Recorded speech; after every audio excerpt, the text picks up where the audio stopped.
Boa tarde, pessoal. Vamos lá iniciar o nosso painel 41, precedentes e gerenciamento de processos. Bom, boa tarde. Para mim, que inicialmente é um prazer e uma honra. Agradeço muito o convite do professor Cássio, professora Rogéria Dotti também, para estar aqui presidindo esse painel com antigos amigos e novos amigos.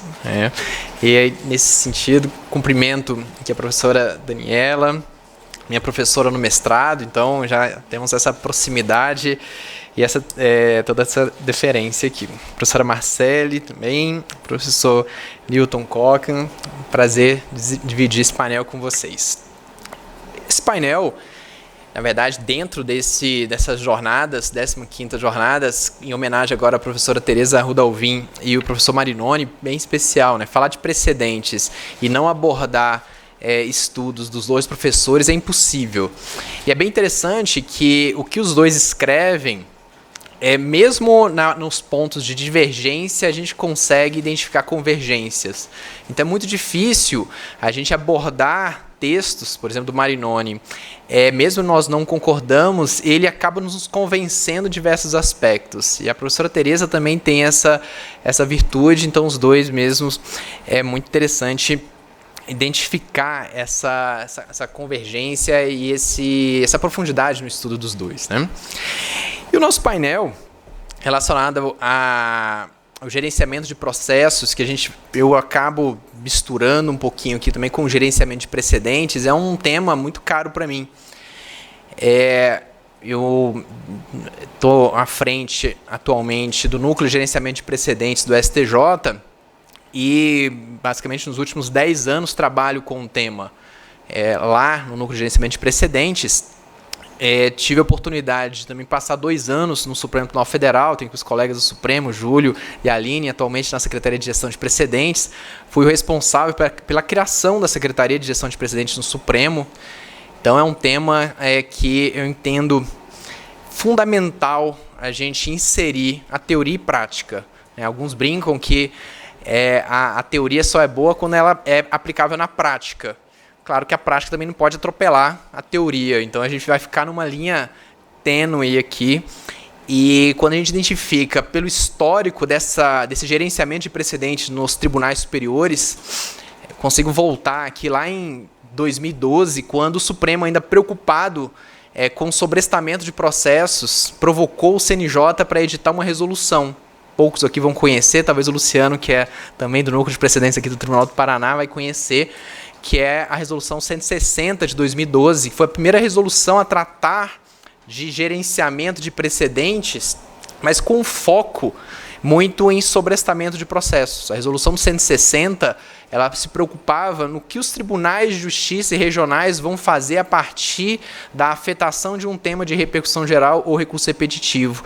Então, buscava-se ali a instituição, pelo menos a manutenção de pessoas fixas em alguns tribunais, nos tribunais, para identificar, sobrestar e depois toda a questão relacionada à aplicação desses temas, que nós não somos simples no nosso sistema, é bem complexo ele, né? Então, sobresta, nega segmento, negativo segmento, cabe ao agravo interno não vai caber outro recurso, depois, se tiver diferente, cabe o juízo de retratação ou não. Então, essa complexidade, precisamos então misturar os dois aspectos, tanto jurisdicionais como gerenciais, administrativos. Logo depois, com o Código de Processo de 2015, o STJ tomou esse protagonismo.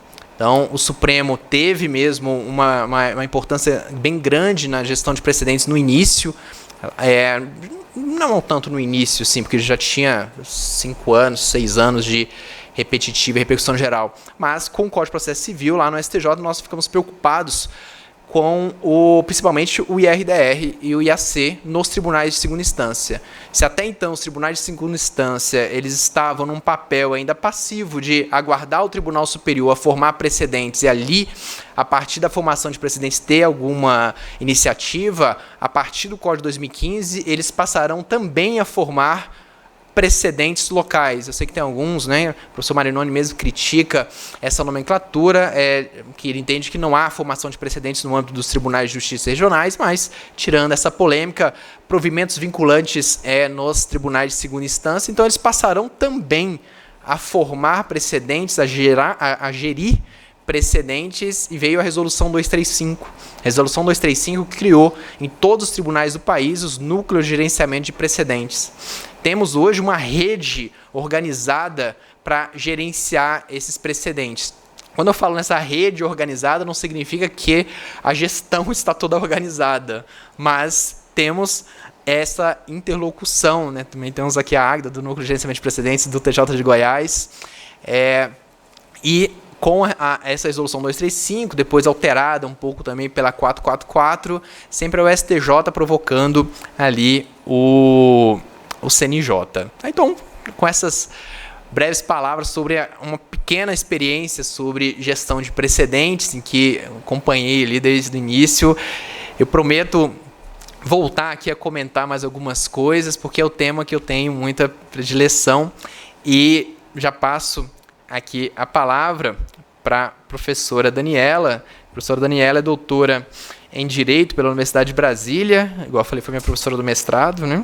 É pós-doutora em Direito Processual Civil na Universidade de Madrid, Carlos III de Madrid, e já foi também, atualmente, já saiu, né, Dani? Diretora da Faculdade de Direito, mas recentemente, 1 mês, então, ó. Por favor, professora.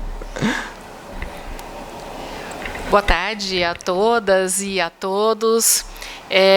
Eu gostaria de, antes mesmo de cumprimentar a mesa, dizer o quão difícil é falar sobre gerenciamento de precedentes ao lado do Marcelo, né? Vocês já entenderam a dificuldade. Então, vamos lá. Eu gostaria de cumprimentar com muito carinho e consideração, né, o querido Marcelo. Marcelo Marchiori é uma referência no tema precedentes e gerenciamento dos processos e gerenciamento dos próprios precedentes, mas também com a mesma atenção, carinho e consideração os meus colegas de mesa, Marcele Morelli e Newton Marzagão. É um prazer dividir esse momento e esse espaço ao lado de vocês. Vou fazer uma referência ao professor Paulo Eduardo Pinheiro, não pôde estar aqui conosco nessa tarde por questões familiares, fica o registro dos nossos cumprimentos a ele. É importante ocupar esse espaço na mesa e mencionar, antes mesmo de adentrar ao tema, um especial agradecimento ao Instituto Brasileiro de Direito Processual. O IBDP nos proporciona várias oportunidades de estudar, refletir, intervir nas questões processuais civis brasileiras, por meio das obras, por meio dos integrantes do Instituto que estão sempre ativos nas redes sociais, e também pela organização de vários eventos, dentre eles essa jornada que é riquíssima. Então, registro meu agradecimento aqui ao IBDP, na pessoa do seu presidente, professor Cássio, e também na pessoa das secretárias, que são as professoras Rogéria Dotti e Flávia Rio. Bom, esse evento é um evento em homenagem aos professores Tereza Rudalvin e Luiz Guilherme Marinoni. E falar de precedentes, assim como foi mencionado ontem, é lembrar, né, do pioneirismo dos dois professores que, há muitos anos, no início dos anos 2000, na década de 2000, já começavam a trazer luzes para o sistema civil law, se comunicando com o sistema common law, antes mesmo de denominação de precedentes judiciais, como a gente foi se apropriando com o tempo e traduzindo nas nossas reflexões durante os últimos anos.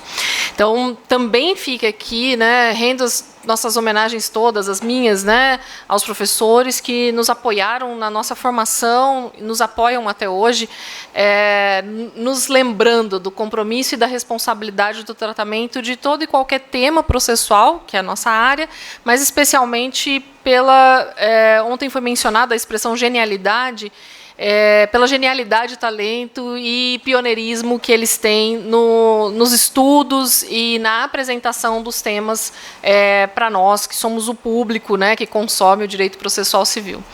E por falar, né, nos textos de origem, que foram, talvez, num pontapé inicial trazido pelos dois professores, mas que depois foi altamente explorado por muitos processualistas, para a finalidade que a gente discute aqui, eu acho que a gente tem um primeiro ponto, que é um ponto de reflexão, e é uma pergunta muito simples, né? O que é precedente? Eu acho que essa é uma pergunta que a gente precisa se fazer constantemente, considerando o que é que a gente quer na tradução para a temática dessa mesa do seu gerenciamento. Percebam que o Marcelo, que é um grande especialista no tema, faz a menção à questão dos precedentes, faz menção à questão dos conflitos terminológicos, né, como a gente denomina, e como isso é criticado ou admitido. E ele levanta uma expressão que muitos de nós nos deparamos no nosso cotidiano, na verdade, não uma expressão, mas uma palavra, que traduz aquilo que a gente pensa necessariamente como precedentes, que é tema. Então, o precedente que a gente olha no nosso sistema de justiça brasileiro não é exatamente o precedente do sistema common law. Não vem trazido para a nossa realidade ipsis literis, ele vem acomodado num contexto daquilo que o Brasil recepciona pelas suas particularidades, pelas suas especificidades no sistema de justiça. Então, não é incomum a gente se referir a teses jurídicas ou a temas quando a gente quer falar de precedentes, né? E é justamente pela forma a forma que nós adequamos, é a adequação que nós fizemos para traduzir aquilo que nós pretendíamos, e eu estou falando nós, e pensando no sistema de justiça, e pensando especialmente no Superior Tribunal de Justiça e também no Supremo Tribunal Federal. Bom, quando a gente pensa, então, no precedente neste contexto de tradução para temas ou teses jurídicas, a gente também está tentando fazer uma tradução de um sentido mais ampliado, de toda e qualquer decisão judicial ou de toda e qualquer circunstância que pressupõe uma decisão, que serve para fundamentar a decisão futura. E aí talvez esteja o grande diferencial do precedente anglo-saxão, do precedente do sistema common law, que é justamente a diferença entre, neste sistema do common law, se analisar o caso pelas suas circunstâncias fáticas, probatórias e consolidar uma decisão. Então, é uma análise do passado, daquilo que já aconteceu circunstancialmente para se consolidar decisoriamente o resultado. E nós aqui, a gente tem por hábito, nesse contexto usual e ampliado, de verificação de um caso já julgado para análise dos casos futuros. E aí a gente volta também na expressão que Marcelo usa conosco aqui, que é a análise dos repetitivos. E, para nós, quando a gente olha para o sistema de precedentes e pensa em implementar um sistema de precedentes no Brasil, certamente é a tradução de uma necessidade de combater um acervo extremamente volumoso, que, por consequência, acaba enfrentando um problema de tempo do processo, porque a gente tem um contexto de justiça morosa, considerando, né, toda uma atuação em inúmeros processos que os próprios tribunais difundem, né, nas suas páginas principais. Então, é bastante comum, no primeiro semestre, o STJ julgou X mil processos. E no STF, hoje, com o Corte Aberta, a qualquer momento a gente entra, acessa o Corte Aberta e está vendo lá quantos processos estão em andamento, quantos processos foram julgados. Então, esse número que é exorbitante, sem dúvida nenhuma, ele acaba impactando também no tempo dos julgamentos. Bom, essa necessidade de enfrentamento de números, de processos constantes nos acervos, essa necessidade de minorar o tempo dos processos, combater a morosidade, como disse o ministro Fux, na época em que foi o presidente da Comissão de Juristas, né, que elaborou o anteprojeto do Código de Processo Civil de 2015, e ele dizia, e eu pensava comigo, né, dizer assim, puxa, o ministro está prometendo algo tão complexo, que é combater a morosidade, né?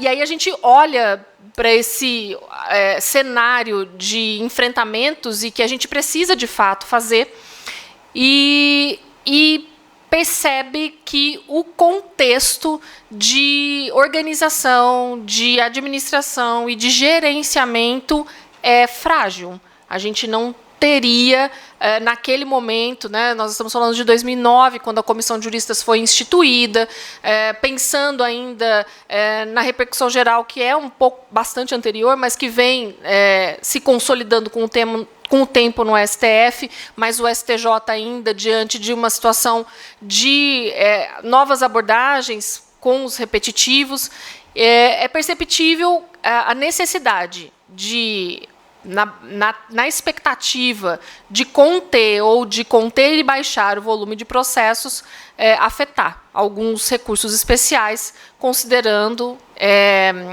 esses recursos especiais como representativos das principais controvérsias e consolidar, consoante os artigos 926 e 927 do Código de Processo Civil vigente hoje, uma jurisprudência íntegra, coerente, e que possa trazer a sensação de segurança jurídica e previsibilidade.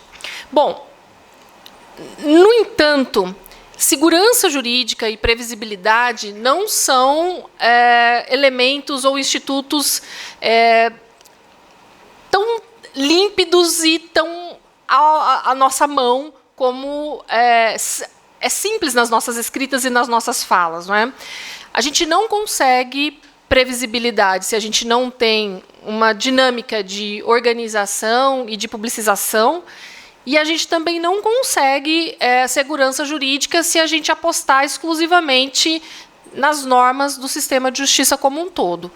A gente precisa do engajamento dos magistrados, que se colocam como respeitosos no que diz respeito ao olhar que eles têm para o manejo de leis, de jurisprudência, enfim, para que possam, a partir do seu compromisso, traduzir a sua reflexão da coerência, da integridade nos seus julgados, e então, essa posição que pode tentar caminhar para a garantia de aspectos de segurança.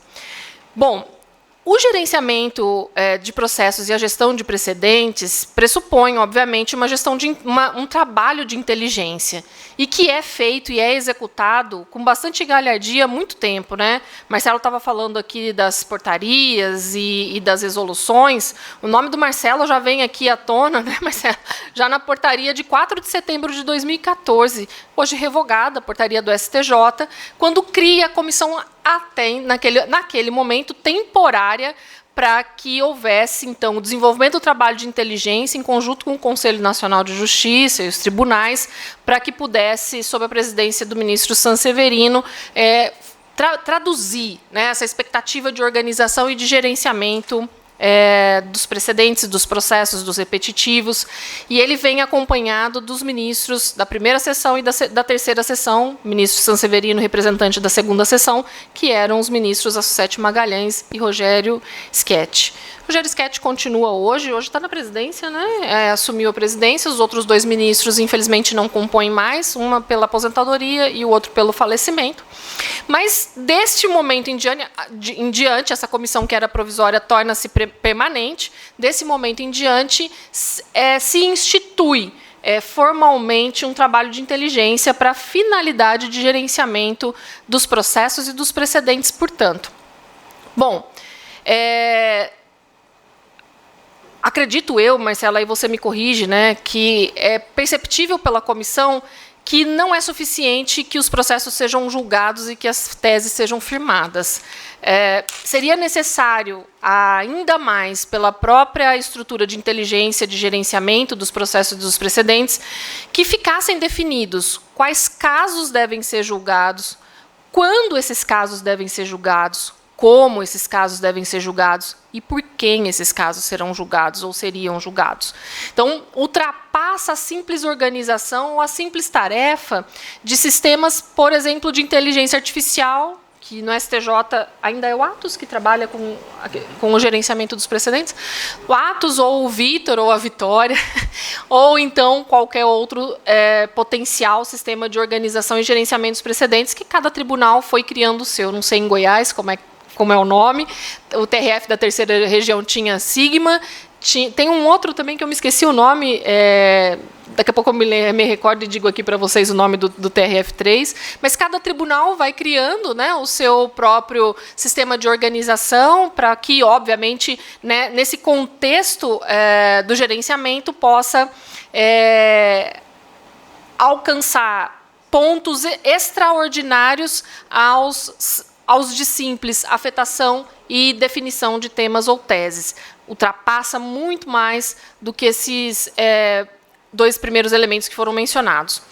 Bom, Marcelo já mencionou também que uma das grandes preocupações do gerenciamento é ajustar e organizar os sobrestamentos e suspensões da publicidade, garantir a publicidade do andamento e do julgamento dos processos, e mais do que isso, né, a garantir e assegurar o cumprimento das decisões.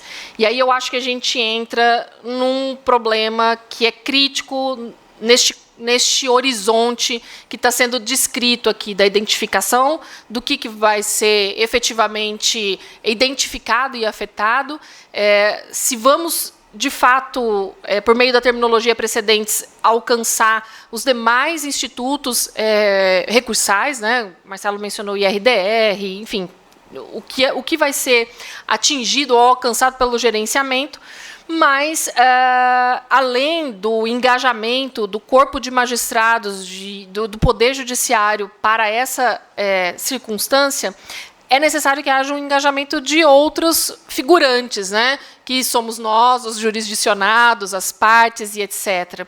E o ponto crítico que eu menciono aqui é a questão da educação jurídica no Brasil. A educação jurídica no Brasil não nos preparou em momento algum, em primeiro lugar, para trabalhar com o gerenciamento, a organização de processos. Eu acho que ninguém aqui, em momento algum na sua vida acadêmica, pensou, ou estudou, ou leu sobre como organizar processos, como fazer as distribuições necessárias, as acomodações necessárias. E mais do que isso, o ensino jurídico no Brasil ele tem um foco muito constante, e é óbvio, isso vem da nossa formação, das raízes portuguesas da nossa formação, que é o estudo de leis, códigos e doutrinas. Nem sequer a análise de casos ou de jurisprudências fez parte, por exemplo, da minha formação que se deu na década de 90. Hoje, pelo perfil dos tribunais e pelas publicidades, seja pelos sites, seja pela TV Justiça, seja, enfim, pelas redes sociais, né, quem quiser acompanhar a rotina de qualquer tribunal superior, principalmente do STF, que eu acho que se coloca numa exposição de maior publicidade do que todos os outros tribunais, consegue, em simples redes sociais que nem são as oficiais, saber o que está acontecendo naquele segundo, né? Hoje de manhã nós vimos uma cena de um julgamento que já está super debatido agora à tarde do STJ. Né? Já foi super debatida, as mulheres já se pronunciaram a respeito da postura do ministro, já tem manifestações, enfim. Então, a publicidade configura também uma nova vertente do que a gente estuda nas faculdades. Só que o que a gente estuda nas faculdades não são precedentes e a formação dos precedentes. A gente agregou ao estudo de leis e doutrina o estudo de jurisprudência. E eu acho que aí é um ponto que a gente precisa prestar atenção, porque a jurisprudência em si, ela consegue abranger todo e qualquer caso. Qualquer caso é posto de pé sob a argumentação jurisprudencial, porque existe jurisprudência para todas as argumentações que a gente buscar. Até mesmo dentro de um mesmo gabinete, de um mesmo juízo, vamos assim dizer, é possível ter decisões que podem sustentar o caso X, que contrário, por exemplo, ao caso Y, e os dois com a argumentação os dois casos podem ser, como eu disse, sustentados pela questão jurisprudencial. O que não, talvez, seria admitido se fosse o precedente na sua concepção originária ou na sua concepção anglo-saxã, né? Bom, e por que essa preocupação e essa fala voltada ao ensino jurídico? Enquanto nós não olharmos para a base, né, para o contexto de consolidação daqueles que serão os futuros agentes do direito, a gente provavelmente não vai ter algumas preocupações, como a preocupação gerencial dos processos e também dos precedentes. E aí, nesse contexto, é muito possível que a gente implemente cotidianamente fluxos e práticas informais, o que é péssimo, porque em práticas informais a gente implementa aquilo que é o que atende naquele momento aquela pessoa e não necessariamente as pessoas que lidam com os processos em si. Obviamente que a gente, quando se refere a tribunais superiores, como o Superior Tribunal de Justiça, como o Supremo Tribunal Federal, a gente tem equipes bastante capacitadas. Então, a gente não trabalha com o achismo ou com situações que sejam improvisadas de regra, né? Mas é possível que, por exemplo, e isso eu vejo muito acontecer na própria Universidade de Brasília, a Faculdade de Ciência da Informação tem uma super preocupação de vender produtos para os tribunais, para que eles organizem e gerenciem os seus processos. A Faculdade de Engenharia também se desdobra muito em desenvolvimento de aplicativos ou de sistemas de inteligência artificial para também vender para os tribunais. E a Faculdade de Direito não fica distante também desse contexto de proporcionar, de propiciar elementos que sejam elementos organizacionais voltados, né, ou suportados pela inteligência artificial para os tribunais. Marcelo, que trabalha, que tem essa proximidade há mais de 10 anos com a temática e tem uma preocupação com a formação jurídica, Marcelo tem uma excelente formação jurídica, obviamente se envolve, se engaja e aí vai apontando, né, o que funciona, o que não funciona, o que de fato é adaptável àquele tribunal ou não se encaixa naquele tribunal. Mas, se nós estivermos num contexto de não compromisso ou de não engajamento das figuras envolvidas com o próprio processo, como eu disse, né, os sujeitos do processo como um todo, a equipe e os servidores dos tribunais, os próprios jurisdicionados, nós teríamos dificuldade de implementar fluxos ou de implementar práticas que sejam consistentes e que, de fato, traduzam a organização e que façam com que a gente tenha vantagens e usufrua das vantagens da organização do processo, que, dentre elas, tem o planejamento dos andamentos dos processos, dos próprios andamentos dos precedentes, das construções dos precedentes, dos custos, do tempo do processo. Também é possível melhorar a estrutura judiciária, a criação de novas funções de apoio ao judiciário, controle dos fluxos e rotinas internas dos gabinetes, dos cartórios, a gestão e aproveitamento dos recursos humanos, tecnológicos. Mas nós não podemos ignorar que, se não houver uma consciência sobre essa estrutura como um todo, a gente desanda com o propósito da organização e do gerenciamento. Pode ser algo amador, né? Pode ser algo realizado e implementado de maneira inapropriada. Acho eu que uma das grandes expectativas do contexto de gerenciamento dos processos de um modo geral seria que os tribunais superiores, né, os tribunais que implementem a análise dos repetitivos de uma maneira mais abrangente, que tivessem a orientação, que pudessem oferecer a orientação para os demais tribunais e que os demais tribunais seguissem, acompanhassem a orientação dada por todo o contexto da aplicação e da incidência dos precedentes. Acho que esse deve ser um desafio, né, Marcelo? Vou usar uma expressão aqui, mas a não acatamento, né, dos resultados do gerenciamento ou da organização do processo, a insubordinação. Aí eu falo do meu estado, né? O Tribunal de Justiça de São Paulo deve ser o campeão de invocar a sua autonomia e de ter as suas próprias organizações ou gerenciamentos. E acho que também um passo para a nossa reflexão, né, que precisa ser dado quando o tema é gerenciamento e organização de processos e de precedentes de uma maneira geral, é pensar, talvez, não só nesse contexto de usufruir dos benefícios para organizar o que se tem hoje, mas também pensar sobre como fazer a distinção e como fazer a superação por meio dessa estrutura gerencial dos próprios precedentes. Marcelo, aí você me diga como é que está o projeto de proposta de revisão do tema, né, o PRT, que deve estar no horizonte de vocês aí nos tribunais superiores, para ser um passo, se é que já não foi dado, mas um próximo passo a ser dado, justamente para que a gente, além de organizar os precedentes, fazer o seu gerenciamento, poder apontar para os horizontes da distinção e da superação dos próprios precedentes. Num contexto já geral e já fechando, né, a fala, eu sei que eu acabei ganhando um pouquinho mais de tempo pela ausência do professor Paulo, mas já me encaminhando para o final, quando pensamos nessa estruturação dos tribunais de uma maneira geral, eu acho que a gente está invocando o pressuposto básico de acesso à justiça e de democratização da justiça.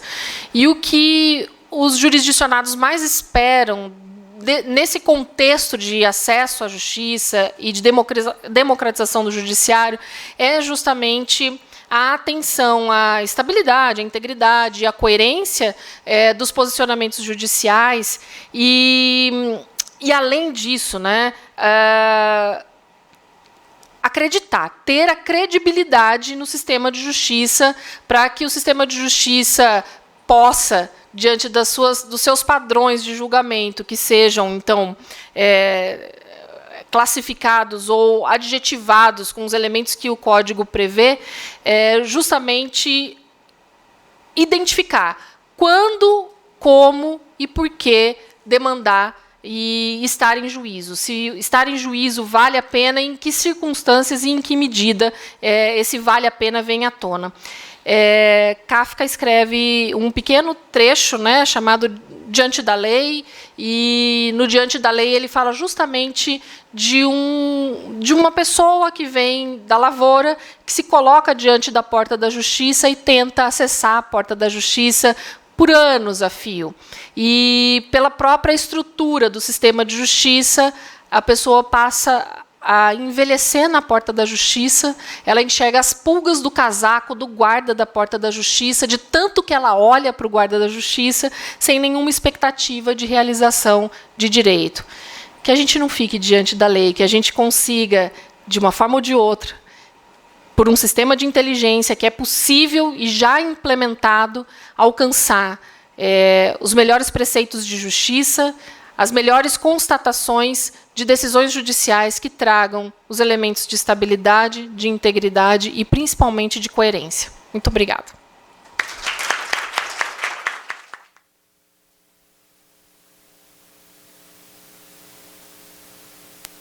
Parabéns, Daniela. Opa, vamos. Parabéns. Impressionante como você conseguiu colocar em tão pouco tempo tanta coisa. Tanta coisa. Não, tinha mais até um pouquinho. E tanta informação, tantos detalhes. E a gestão de precedentes, a gestão de processos fica assim. Quem nunca aqui pensou, por que o judiciário não faz isso? Resolveria tanta coisa. Fazer isso não é tão simples, sabe? Você citou a questão do TJ de São Paulo, implementar alguma orientação do STJ, uma questão gerencial. Aí a gente começa a entrar na própria autonomia. Conseguimos superar isso? Conseguimos, mas a gente não consegue superar, sabe o quê? O sistema judicial, o sistema de processo eletrônico. A gente não consegue, porque o sistema é diferente. Mas como assim o STJ não consegue visualizar um processo que está em São Paulo? Não, a gente tem que pedir o processo, daqui 6 meses ele chega. Não é eletrônico, não é só apertar um botão? Né? O processo, quando um advogado entra, por que ele não está já na mesa do ministro nos caninhos eletrônicos? Não conseguimos ainda. Né? Então, bem interessante a forma que você falou também, que precedentes, como a gente confundiu, ou pelo menos aproximou muito aos temas. temas, teses, foi falado isso em outros painéis do evento, e como nós temos nos tribunais temas específicos. E sabe o que isso significa, esses temas específicos? São os tribunais superiores querendo, ao mesmo tempo, fixar normas jurídicas, prever julgamentos genéricos, mas também deixar um pedacinho de controle. A gente quer ainda, os tribunais superiores querem ter uma função de controle. Sabe esse negócio que Supremo, STJ, Corte de Precedentes? Não é bem assim, a gente sabe que não é, e cá entre nós, talvez só seja alguém muito novo aqui, talvez que esteja... Mas na nossa geração vai ser muito difícil ter o Supremo ou o STJ 100% corte de precedentes. Eu tenho certeza que a gente não verá isso. A gente ainda terá um STJ, um Supremo também corte de revisão. Então, aí as teses acabam funcionando bem ou não. E falando dos nossos homenageados, a professora Tereza Arruda Alvim, ela gosta do nosso sistema de teses. E ela fala, utilizando teses para casos idênticos. Ou é sim ou não. E ela sempre traz o exemplo da assinatura básica. Tem direito à assinatura básica? Sim ou não? Se for uma outra questão, isso já não está dentro da tese. O professor Marinoni já é contrário a esse entendimento. Ele critica o quê? A corte de teses.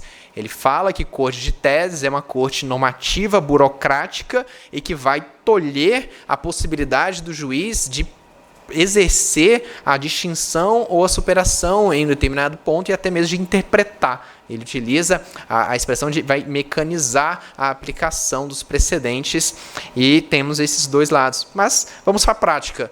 O Supremo Tribunal Federal, no tema 69, famoso tema 69, que é a tese do século, né? E ICMS na base de cálculo PIS/COFINS, 2017, decidiu. Tá, mas o ICMS na base do PIS/COFINS não pode. Mas o ISS na base do PIS/COFINS pode?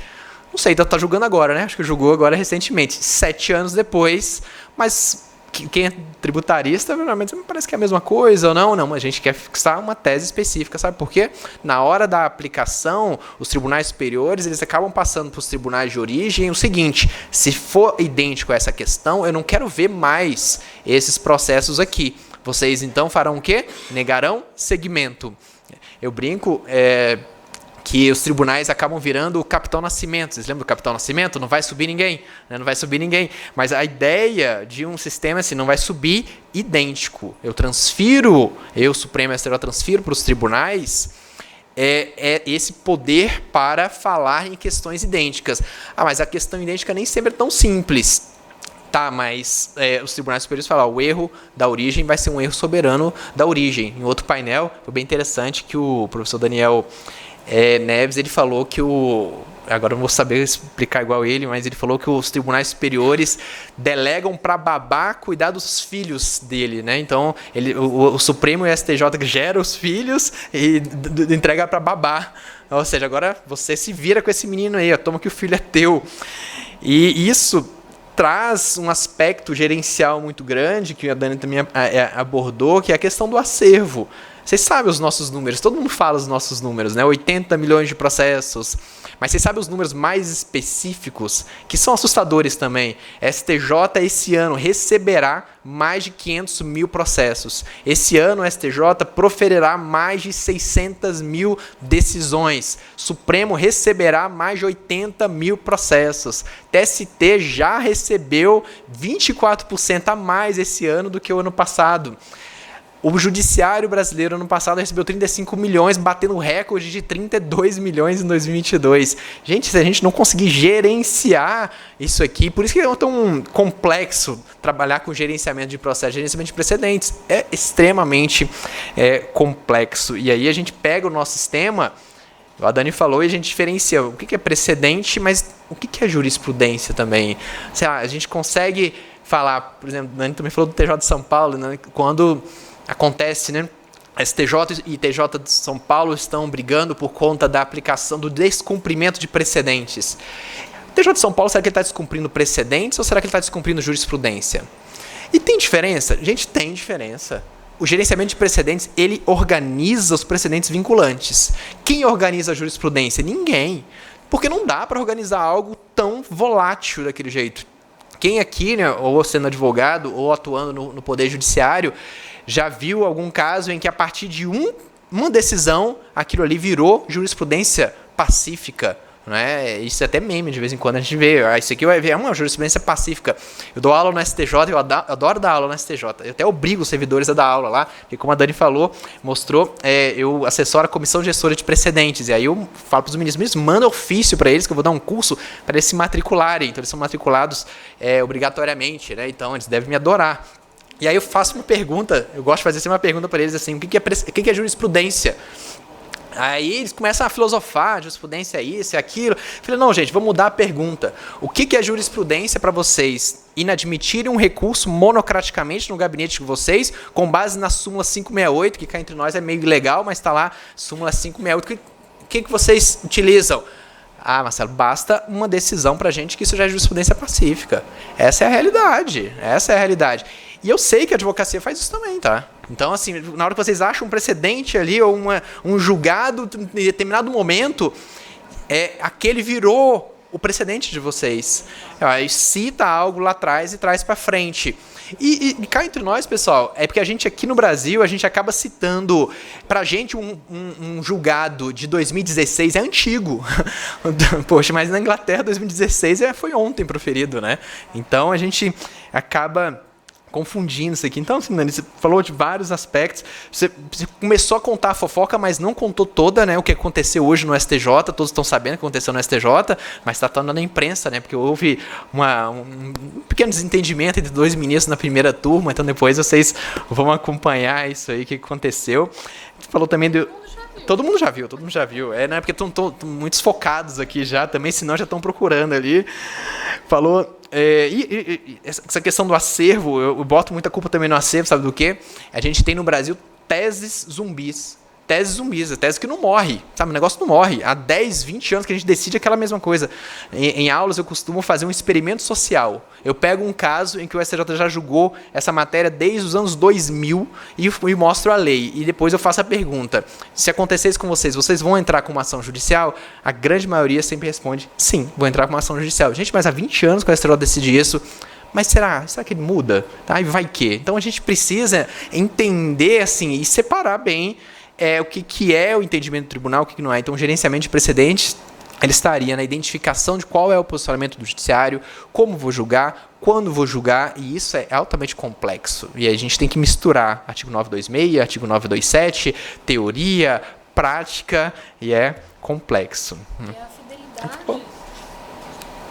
É a fidelidade do judiciário às suas decisões que confere credibilidade. Por isso que eu fiz a ponte, né, da segurança jurídica com a atuação coerente do juiz, com a atuação constante do juiz, né, e dos magistrados de uma maneira abrangente, os ministros também. Então, sim. Essa questão da jurisprudência, se a gente for identificar, jurisprudência é o quê? É o Poder Judiciário julgando a mesma coisa várias vezes, não é isso? O que acontece quando juiz e tribunais julgam a mesma coisa várias vezes? Delegação decisória. Ou vocês acham que os ministros do STJ proferem 600 mil decisões? Alguém aqui é ingênuo? 600 mil decisões faz uma conta simples. Só se a gente trancasse os ministros numa sala dessa, jogasse pizza e água debaixo da porta, né? Então, não dá. O ministro Ribeiro Dantas estava proferindo palestra ali agora e, ao mesmo tempo, estava decidindo. A gente sabe disso, porque é impossível, né? O STJ, pessoal, recebeu ano passado incríveis 1.800 processos por dia. Por dia, de segunda a domingo, tá? Por dia. Teve dias em que a gente recebeu 3.000 processos. Então, delegação decisória, menor senso de definitividade sobre aquela questão. Sabe o que é isso? Tá julgando aquela questão aqui, mas isso chega amanhã de novo. Então, vamos julgar aqui, vou desprover esse recurso. O efeito que é somente secundário de um precedente, que é dar ou negar provimento ao recurso, que é para uma Corte Suprema um segundo ponto. Claro que é importantíssimo para a parte, mas para a Suprema Corte o que interessa é a principal função de irradiar os efeitos, dando ali completude ao sistema. E no Brasil a gente tem uma dificuldade seríssima de estabelecer qual é o tribunal que dá a última palavra sobre aquela matéria. É o TJ? É o STJ? É o Supremo? Quem é que vai dar a última palavra? O professor Marilone, inclusive, fala isso como zona de penumbra, né, entre os tribunais superiores. Mas, abusando aqui do tempo, mas já estava combinado aqui com os colegas. Já passo logo em seguida a palavra para o Dr. Newton Coca Bastos Marzagão, que é doutor e mestre em Direito Processual pela USP. Também graduado pela Universidade Presbiteriana Mackenzie, sócio do escritório Demarest, é isso? Com atuação no contencioso civil e arbitragem. Por favor, Newton, tá com a palavra. Obrigado. Pessoal, eu tenho mania de falar alto e gritar, então se estiver estourando o ouvido de vocês, vocês me avisam que eu faço assim. É capaz que vocês continuem ouvindo do mesmo jeito. Eu queria, em primeiro lugar, enfim, agradecer a vocês por estarem aqui, sabe? Eu estava contando aqui, eu sou meio ruim de matemática, como todo advogado, mas pelas minhas contas tem 7 painéis concomitantes, então vocês tenham escolhido passar aqui 2 horas, 1 hora com a gente, ficamos muito honrados de tê-los aqui, porque afinal de contas um painel sem plateia, a gente vai ficar trocando figurinha aqui, né?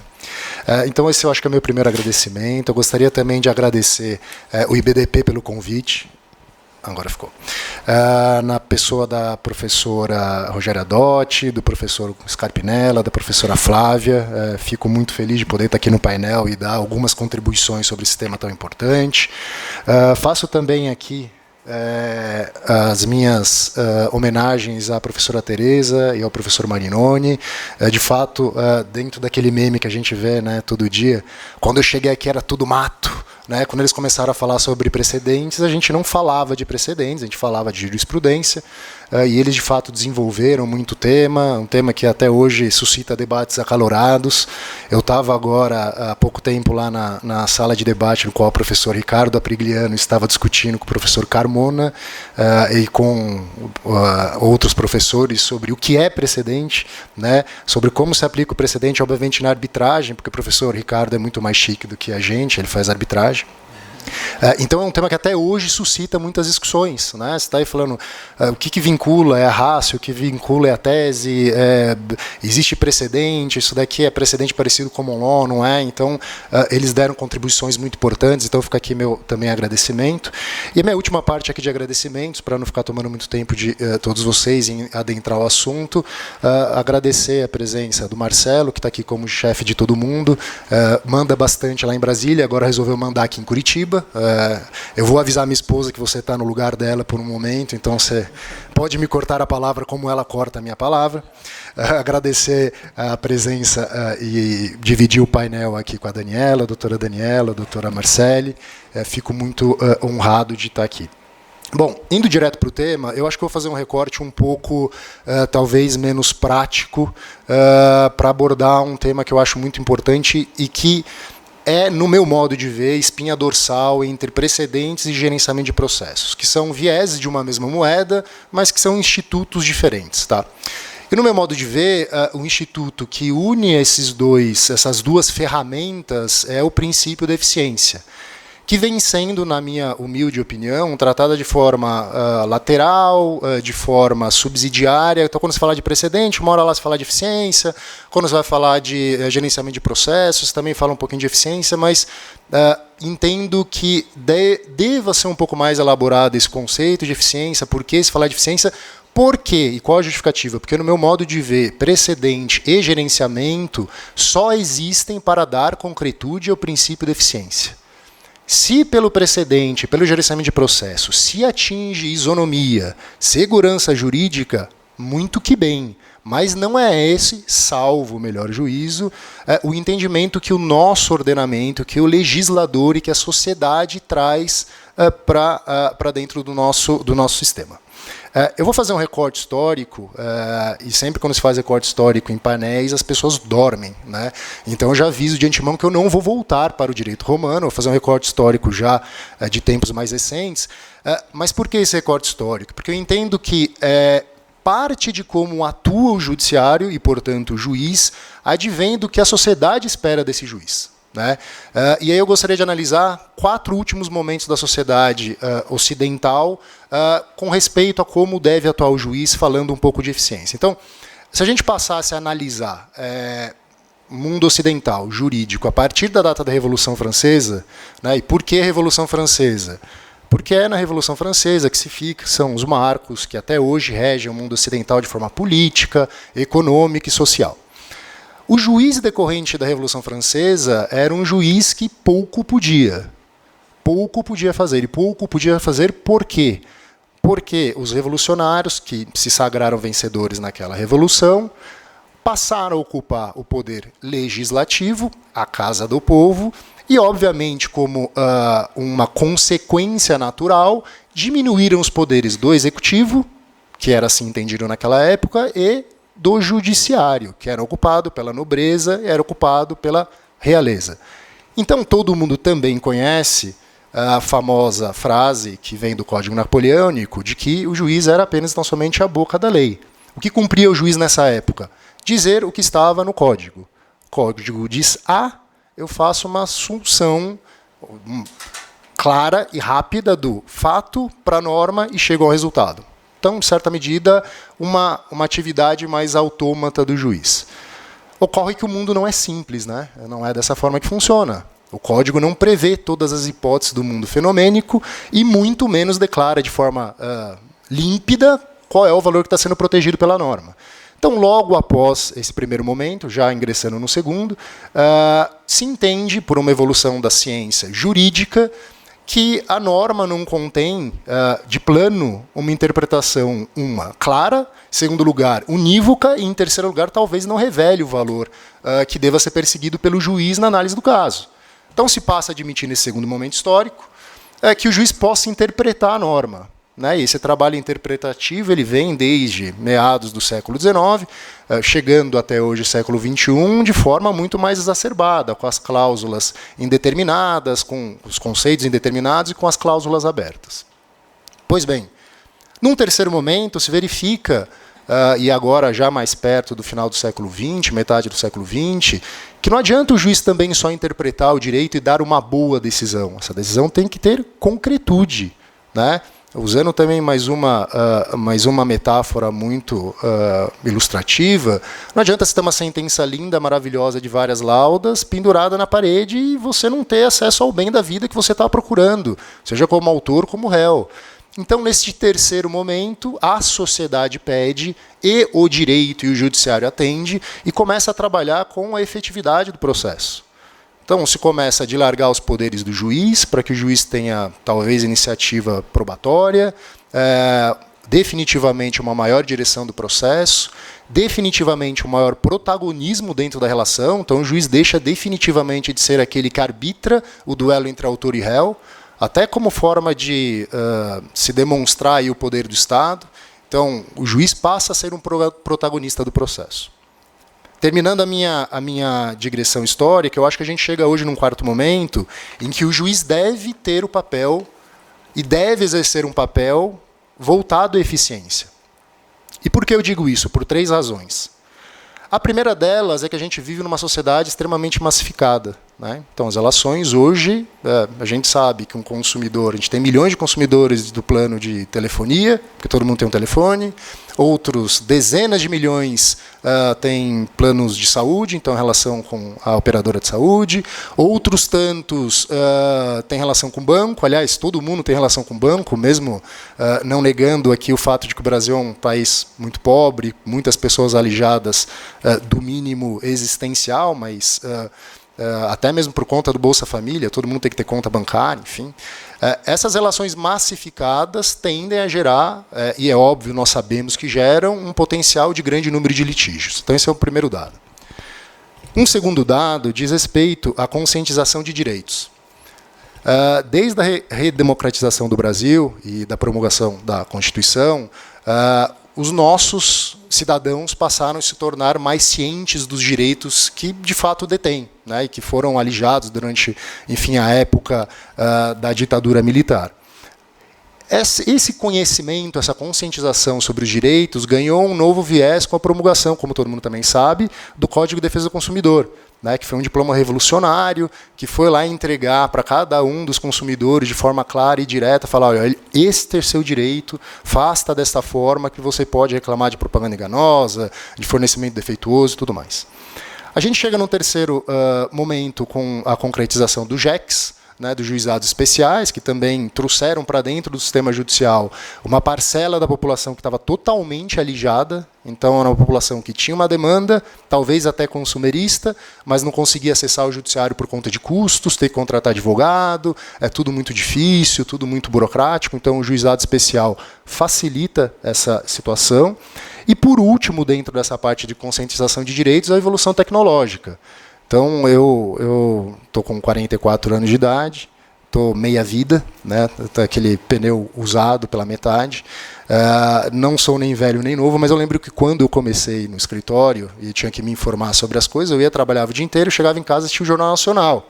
E, no máximo, comprava um jornal de fato escrito para me atualizar. Hoje em dia você se atualiza por isso daqui, pelo celular, o dia inteiro. Você está lá no ônibus indo trabalhar, você está vendo o que está acontecendo no mundo, né? Você está assistindo a palestra, você está dando uma olhada no que está acontecendo no julgamento no STJ das pessoas brigando. Então, esse conhecimento todo faz com que as pessoas tenham uma melhor compreensão do mundo e, portanto, também tendam a acessar mais o judiciário. Então, massificação das relações e conscientização de direitos. E, por último, que é um fenômeno brasileiro, mas não só brasileiro, a disfuncionalidade do executivo e a inoperância do nosso legislativo. A gente bem sabe que o legislativo não consegue acompanhar a velocidade na modernização das relações sociais e está sempre um passo atrás do que precisa estar em termos de regulação da vida, né? Então, o legislativo não decide se pode haver ou não aborto de feto anencéfalo, sem entrar no juízo de valor se está certo ou errado, porque é uma questão até menos jurídica e mais de cunho pessoal, mas o judiciário vai e decide. Casamento de pessoas do mesmo sexo. O legislativo também, mais uma vez, se omite. O judiciário vai e decide, né? Pandemia, uma briga interminável entre legislativo e executivo. Abre ou fecha e abre. Pode sair na rua, não pode sair na rua. Tem multa, não tem multa. O que é essencial, o que não é essencial. Quem decidiu? O judiciário, né? Então, de novo, a disfuncionalidade do executivo e a inoperância do legislativo traz também para o judiciário uma demanda grande que, em tese, não deveria pertencer ao judiciário. E aí, dentro desse caldeirão de massificação de relações, com a conscientização de direitos e a inoperância dos outros poderes, a gente chega a 3 conclusões. A primeira é que a gente tem muito mais ações judiciais. Então, é um fato da vida, o Marcelo já tinha falado, e eu trago um outro detalhe para a gente comparar, você estava falando de números e grandeza, né? Em 88, quando a Constituição foi promulgada, a gente tinha 350 mil novas ações por ano. Hoje a gente tem 35 milhões. Então, assim, são 100 vezes mais. É muita coisa, né? E aí você fala, mas são 100 vezes mais, a população também aumentou. A população aumentou de 88 para cá, 45%. Né? E só lembrando que 35 milhões para 350 mil não é 100%, né? É 100 vezes, né? O que dá, pelo cálculo, 10.000%. Então, sim, a gente tem uma mudança, uma disparidade entre a população, o número de juízes e o número de processos. Segunda conclusão é óbvia, o judiciário não pode mais tratar dos casos como ele tratava Caio versus Tício, para voltar ao direito romano. É um outro tipo de relação, é um outro tipo de mundo. Essa juventude que está aqui hoje com a cara no smartphone, que não presta atenção em aula, que não quer fazer protocolo da petição, que quer fazer outras coisas da vida, não vai ser julgada como eram julgados os nossos casos, né, com essa morosidade, com esse negócio tailor-made, e o juiz recebe o advogado quando recebe, e faz uma audiência de 5 horas para ouvir 4 testemunhas, estão todas mentindo. Não é assim mais, não pode ser assim, sob pena de a gente negar a realidade. Então a gente vai ter 70 milhões de casos chegando em judiciário, a gente vai continuar com o mesmo número de juízes, com o mesmo número de processos. Tem processo no meu escritório que está no TRF há 9 anos, para jogar uma apelação. 9 anos. Cara, 9 anos eu me formo 2 vezes na faculdade de Direito, né? Terceira conclusão, que a gente chega dentro desse panorama que eu tentei traçar. O judiciário tem que ser mais eficiente. E aí é a constatação importante dentro desse contexto. O judiciário tem que ser mais eficiente sobre 2 aspectos. Ele tem que saber como julgar os casos massificados e repetitivos, que são objeto dos precedentes. Tá? Precisa ter um modo diferente de tratar esse bicho, que não é simplesmente ficar pegando decisão do STJ, do STF, e aí chega no TJ e fala, não vou aplicar. Acontece bastante. E precisa saber como julgar os casos complexos, porque ao mesmo tempo que você tem uma relação massificada, que chegam lá 25 mil processos de uma operadora de saúde, 35 mil novos processos da telefonia, você tem também relações mais complexas, no mundo mais complexo, socialmente falando, economicamente e politicamente, que precisa ter um cuidado maior do juiz.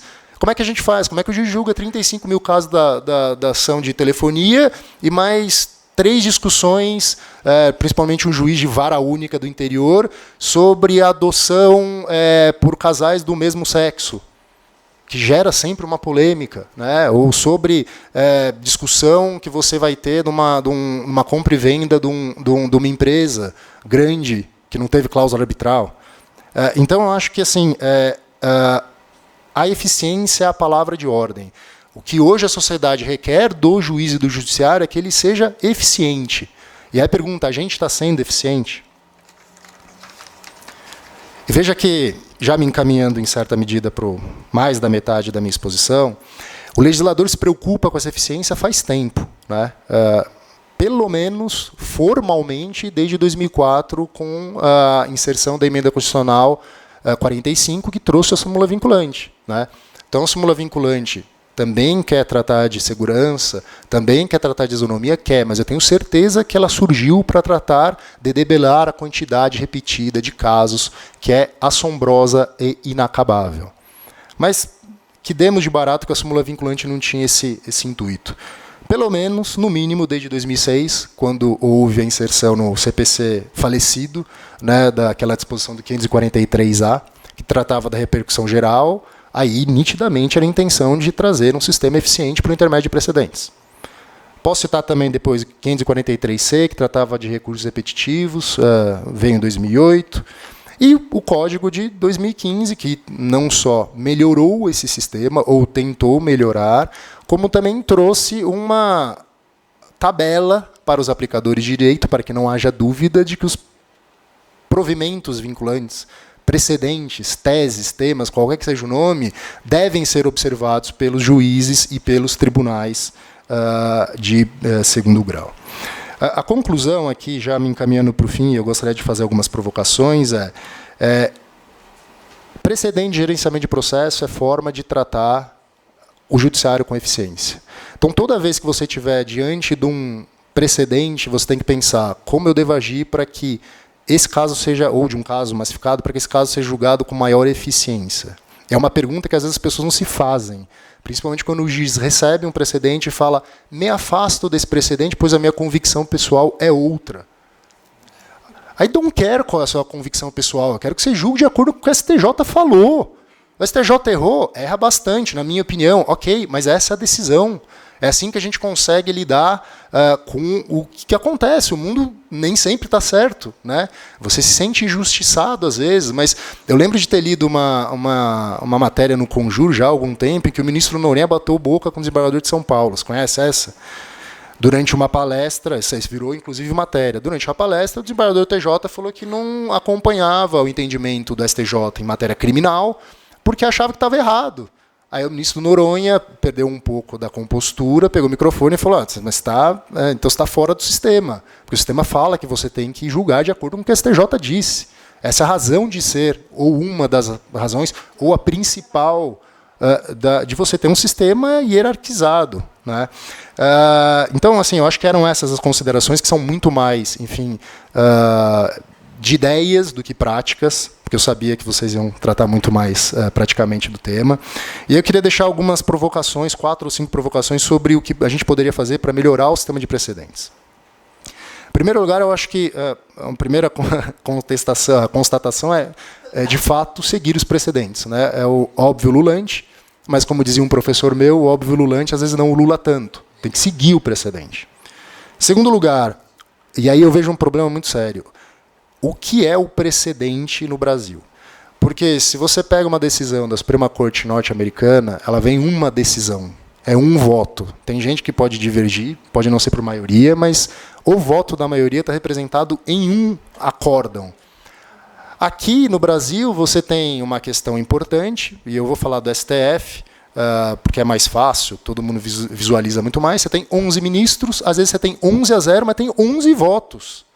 Porque todo mundo quer ter a sua vaidade atendida, todo mundo quer dar o seu pitaco de opinião, e aí você tem 11 fundamentos diferentes para chegar no mesmo resultado. E aí é o que o Marcelo falou. Quando eu tenho um caso, o que foi falado inclusive no painel do professor Ricardo, quando eu tenho um caso análogo, que não é idêntico, análogo, como é que eu extraio a ratio decidendi que levou à conclusão daquele precedente se eu tenho 11 votos, com 11 fundamentos diferentes? Então, assim, a gente não pode falar no sistema de precedentes se você não tiver o entendimento do que é um precedente. Um precedente não é a conclusão, julgo procedente e o bem imóvel é do réu ou do autor. É por que você julgou de acordo com aqueles fatos procedente e qual o fundamento, para que dentro do fundamento eu consiga me orientar para as futuras decisões da minha vida negocial e da minha vida social. Um outro ponto que eu acho muito importante também diz respeito a um apontamento que foi feito pela Daniela, que diz respeito ao ensino jurídico. A gente precisa ter um ensino jurídico diferente do que a gente tem hoje. A gente continua ensinando nas faculdades como a gente ensinava quando, 1930. Não dá mais. Você tem que estudar precedente. Que precedente? Porque o que a gente tem hoje talvez não seja precedente, eu não sei. Mas a gente precisa estudar. A gente precisa ter uma matéria para poder fazer coleta de precedentes, para fazer comparação de precedentes. A gente não tem na faculdade e continua não tendo. Né? Então tá aí, o código tem 10 anos. A gente continua sem. E antes do código, volto a dizer, tinham 543A e C de emendas de 2006 e 2008. Acho que é um ponto importante. Últimos 2 pontos, que são, na verdade, provocações. Não, na verdade, um deles é um ponto. Eu acho que a gente tem que ter sistemas que se conversem. Você tem EPROC num lugar, você tem ESAGE no outro, você tem o sinal de fumaça funcionando no tribunal. E aí você manda... A gente brincava lá em São Paulo, né, enfim, eu sou de São Paulo, que você ganhava um caso em primeiro grau, era no Fórum Central, o tribunal é atravessando a rua, para quem não é de São Paulo. Você atravessa uma rua. Demorava 6 meses para chegar ao processo. 6 meses. Eu não sei que caminho eles faziam para trazer um processo que durava 6 meses. Não, devia ir de, sei lá, de plantando bananeira com uma mão só. Assim, é uma coisa que não fazia sentido. Hoje não demora 6 meses para chegar, em São Paulo. Mas demora 3 meses para chegar no STJ. Porque daí a forma de configuração do sistema é outra. Aí você tem que redigitalizar. E ficou horrível. Você olha para aquele processo, dá vontade de jogar no chão a tela do computador, porque daí está um negócio recortado, aí falta folha. Então, assim, eu acho que você pode fazer, Marcelo, um gerenciamento de precedentes quando você tiver todos os tribunais com o mesmo sistema. O que vai ser um parto. Um parto, para não dizer impossível, em razão da autonomia dos tribunais e tudo mais. E a última provocação, essa sim é uma provocação que eu gostaria de fazer, os escritórios hoje já se dividem entre escritórios que cuidam de casos massificados e escritórios que cuidam de casos ditos singulares ou complexos. Por que não fazer isso no judiciário? Né? A gente tem vara especializada empresarial, a gente tem vara de recuperação judicial, a gente tem vara de família, a gente tem vara, sei lá, de um monte de coisa de consumidor, eu já vi em alguns tribunais. Por que você não tem varas que identificam na distribuição da ação quais são aqueles casos que tratam de demandas repetitivas e que nem por isso são mais simples e que nem por isso merecem menos atenção, mas elas merecem um outro tratamento? Daqueles casos mais complexos em termos fáticos. Né? Porque quando você fala, eu tenho uma demanda contra uma empresa de telefonia por conta de uma questão de assinatura. Ok, talvez isso seja muito simples. Mas às vezes não é assinatura, às vezes eu sou uma empresa, eu presto um serviço por intermédio desse sistema, ele não está funcionando. Então é um pouco mais complexo, precisa de um entendimento intelectual e jurídico, mas podia tramitar de forma mais célere, podia tramitar junto com os casos massificados. Né? Então, assim, eu acho que é uma provocação, e eu já sei muito bem a resposta do porquê nos faz isso, né? Porque, como tudo na vida, as pessoas não conseguem entender que coisas diferentes não são piores nem melhores, elas só são diferentes. A questão é achar juiz que ia judicar se sentindo diminuído porque eu estou na vara de casos repetitivos. Gente, JEC é caso repetitivo. Tem juiz em JEC que é feliz da vida e dá sentenças maravilhosas e, na minha opinião, faz muito mais justiça do que muito juiz de vara empresarial que julga o caso de 3 bilhões. Né? Então, eu acho assim, dentro desse meu tempo que eu tinha me proposto a falar de 20 minutos, eram essas minhas contribuições. Peço, enfim, aí, desculpas se eu gritei no microfone, acontece com alguma frequência, e obrigado pelo tempo de vocês.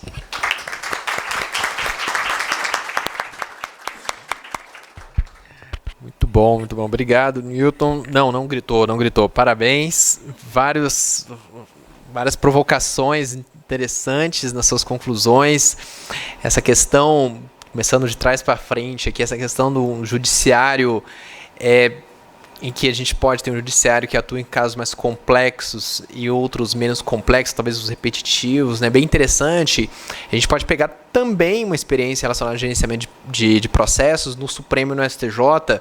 Acredito que quem atua nos 2 tribunais sabe muito bem que quando os REs, RESPs, ARESPs e ARES chegam, eles não são distribuídos imediatamente. E tem um motivo para isso. O que é que nós fazemos lá nos tribunais superiores? Eles passam antes por uma análise em que apelidamos internamente dos questionários, né? Q1, Q2, Q3. Supremo e STJ tem sim. STJ começou, o Supremo copiou, né? Mais ou menos. Mas copiou o sistema, essa é a verdade.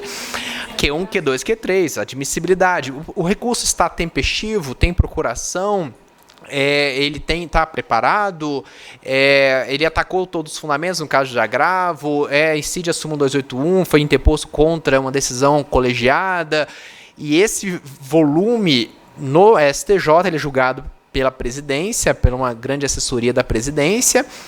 Da decisão da presidência cabe um agravo interno, e esse agravo interno é distribuído aos ministros já como um agravo interno. Agora é interessante o Supremo. Você sabe como é que o Supremo faz? Isso no STJ está em torno de 40%. Tá? Então 40% dos RESPs e ARESPs que chegam fica na porta. No Supremo é melhor ainda, que também tem o Q1, Q2, Q3, admissibilidade, que eles chamam de critérios objetivos. Segundo se aquele processo trata de uma mesma questão já submetida à repercussão geral. E aí tem um robozinho lá, né, Júlio, chamado Vitor. O Vitor vai, pega e já identifica ali as matérias. Os servidores, claro, que auxiliam muito. Nada sai somente pela inteligência artificial, de forma alguma. É grande equívoco falar que na gestão de processos o Vitor julga, ele não julga nada, tadinho. E depois há um terceiro filtro de critérios que chamam lá no Supremo de subjetivos. Súmula 279, súmula 454, outros critérios ali do conhecimento também. Agora no Supremo é 80%, gente. 80% dos REs e ARES ficam nessa admissibilidade. Mas o advogado entra com o agravo interno, não é? Mas lá no Supremo não se distribui o agravo interno. Quem julga o agravo interno é o próprio plenário, em plenário virtual. Ou seja, o presidente é o relator desse recurso e é levado para o plenário. E lá em plenário virtual, eu gostava de falar que a taxa de provimento desse agravo interno é 0. Aí o Júlio de vez em quando me manda uns casos lá, então não é 0 não, gente, é 0,01, tá? %. Tá? Então, de vez em quando, você fala que ele é 0, mas é bem perto de 0. Ou seja, isso. Então, será que a gente consegue também fazer isso? Achei interessante. Eu nunca tinha pensado nisso assim em primeira instância. Já tinha pensado em segunda instância para aqueles critérios mais também objetivos. É uma apelação intempestiva. Imagina chegar lá em São Paulo, no TJ de São Paulo, vai para o gabinete, daqui um ano vai olhar aquele processo e está intempestivo, olha só, né? E acaba saindo. Então, bem interessante, uma dessas propostas, então, acho que bem interessante. Você falou também da produtividade, não é questão da produtividade, não, desculpa, da eficiência, né? Do princípio da eficiência. E é interessante e um pouco triste também que hoje no judiciário a gente alinha eficiência com produtividade. E não é isso, gente. Não é julgar mais que vai significar eficiência. Porque a gente identifica, eu vejo isso nesses meus 10 anos com essa atividade, quanto mais a gente julga, a gente não resolve, a gente baixa aquele acervo, depois vem tudo de novo. Então não adianta se a gente julga sem segurança jurídica, a gente não consegue estabelecer a normatividade dos precedentes mesmo, que deve ser para além do caso concreto. Deve ser, sei lá, o INSS olhando, né, temos colegas da Procuradoria Federal aqui também, olhando assim e sabendo que não tem mais por que entrar com uma ação judicial contra o INSS, por exemplo, porque eu já sei que eu não vou ganhar naquele caso. E quando a gente impõe um volume gigantesco para os tribunais, falando aqui do meu STJ, o que vocês têm primeiro? Infelizmente, tem na primeira forma, uma forma de defesa. E qual que é a defesa dos tribunais superiores? Jurisprudência defensiva. Então a gente começa a identificar o que?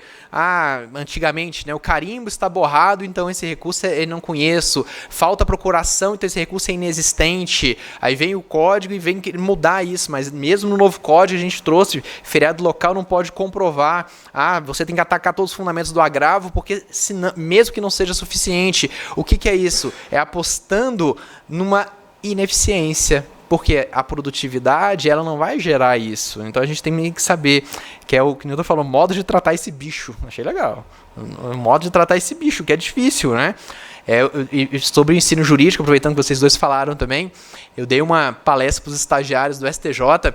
Aí nos comentários lá, falar, o STJ não é uma corte de justiça, aquele discurso, né, que a gente fala do STJ como corte de precedentes.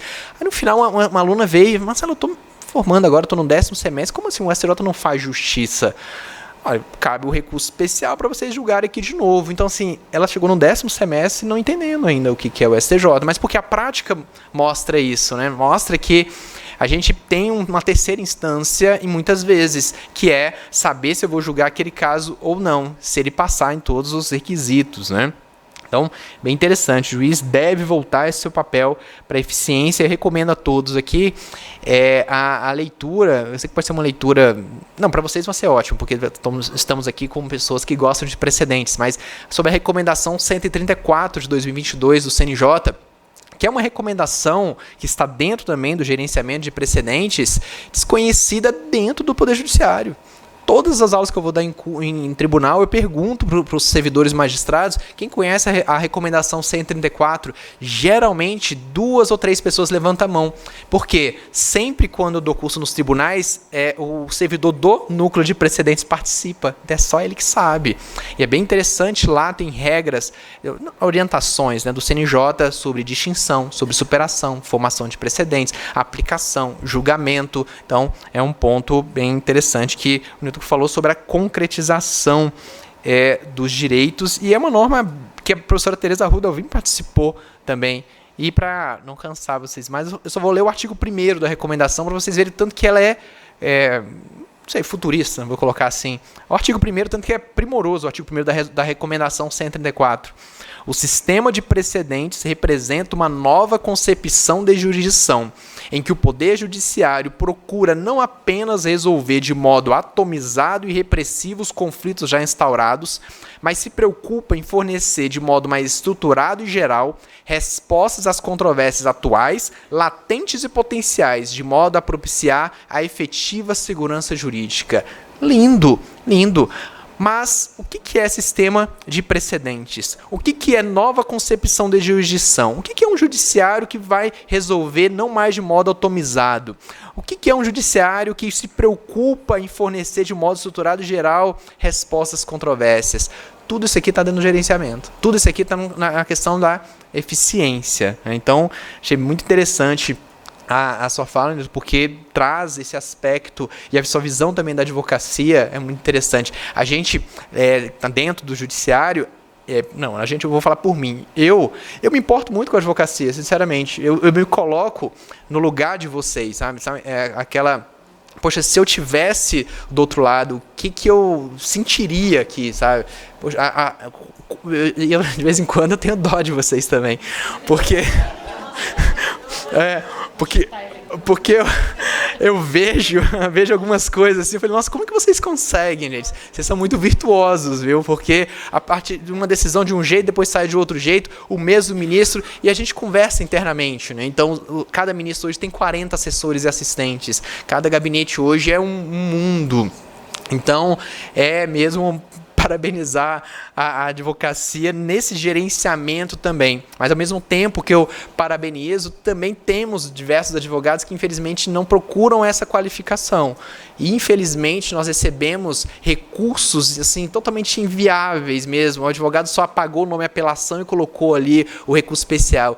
E isso pesa muito. Isso pesa muito porque os maus exemplos, eles se destacam muito mais do que os bons exemplos.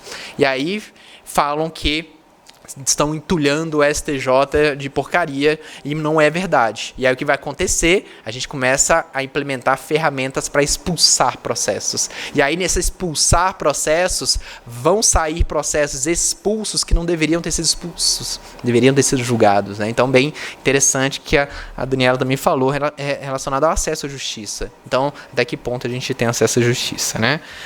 Mas vamos lá que já estamos perto do nosso horário. Vou passar agora a palavra para a professora Marcele. A professora Marcele, ela é mestre e doutora pela Universidade do Rio de Janeiro, professora do Espírito Santo, então é um grande especialista também na área. Por favor, professora. Bem, boa tarde a todos. Obrigada por estarem aqui conosco. Eu queria muito agradecer ao IBDP, na pessoa do professor Cássio, na pessoa das professoras Rogéria e Flávia, que fizeram uma gestão nesses 2 anos de renovação de muita coisa no pós-pandemia, né? Então, a gente conseguiu ter uma recuperação de muitos eventos, inclusive das jornadas, com uma qualidade incrível. Certamente, esse aqui é o primo pobre da fala das jornadas. Eu queria também agradecer muito pelos espaços para outras vozes de todos os lugares do país, de mulheres, de pessoas que vieram de todo o país para estar aqui em Curitiba discutindo o processo e trazendo ideias e realidades e fazendo apelos para o Marcelo resolver a nossa vida lá. Com relação aos processos. Então, assim, na verdade, a gente está aqui só para te dar várias dicas de, me ajuda, por favor, né? E eu vim aqui meio que pensando nisso. Como é que eu cheguei até aqui? Eu vim do Rio de Janeiro, numa realidade de capital, de processos em menor quantidade no meu escritório, casos de consultivo, né, tudo bem, beleza, tudo mais. Aí eu vou lá fazer prova para substituto na UERJ e vamos para o NPJ da UERJ. Tudo bem, temos uma dinâmica dentro do núcleo da UERJ que não é exatamente uma dinâmica de atendimento geral do público, porque a gente estava na saída da pandemia. E aí agora eu passei num concurso, fui para Linhares, no interior do Espírito Santo, lá na terra do Agrotec Pop Tudo, e me caiu um NPJ que nunca tinha tido um professor concursado. Eu e o meu colega que passamos nesse concurso somos os primeiros professores concursados do núcleo e nos deram uma planilha falando, olha, a gente não sabe quais são os processos ativos. A gente sabe que 4.000 processos já passaram por aqui. E a pessoa que saiu dessa função temporária simplesmente renunciou ao acervo. Foi isso. E aí a gente passou, né, de fevereiro até agora a saga da redução dos 4.000 e estamos em 700. Então, eu vou trazer um olhar invertido. Ao invés de olhar, né, como o judiciário lida com o supervolume, eu vou olhar para o advogado. E como é que o advogado vai lidar com o seu volume, seja ele qual for, né? No âmbito nacional, a gente olha o mapa das defensorias públicas e a gente vê que defensoria pública aparece em manchas pelo território nacional. Podia ser quase um mapa de doença, né? Ali tem foco de endemia, não. Aqui é um lugar onde tem defensoria, né? O que faz muitas vezes o complemento, em muitos lugares, é a atuação dos núcleos. Então, os núcleos, em muitos lugares, funcionam como defensoria. E lá em Linhares, o nosso carro-chefe era família. Porque a pessoa anterior gostava de atuar só na área de família. Então, não satisfeita em renunciar a tudo, a pessoa me faz a gentileza de me deixar um acervo de 4.000 processos em segredo de justiça. Tá vendo? Calma que pode ficar pior. Eu ainda torço pro Vasco. O negócio ainda pode ficar pior. E aí eu fiz uma pequena apresentação para a gente pensar junto como o Marcelo pode me ajudar. No fim das contas é isso. Eu vou precisar agora do auxílio luxuoso do meu amigo do PowerPoint.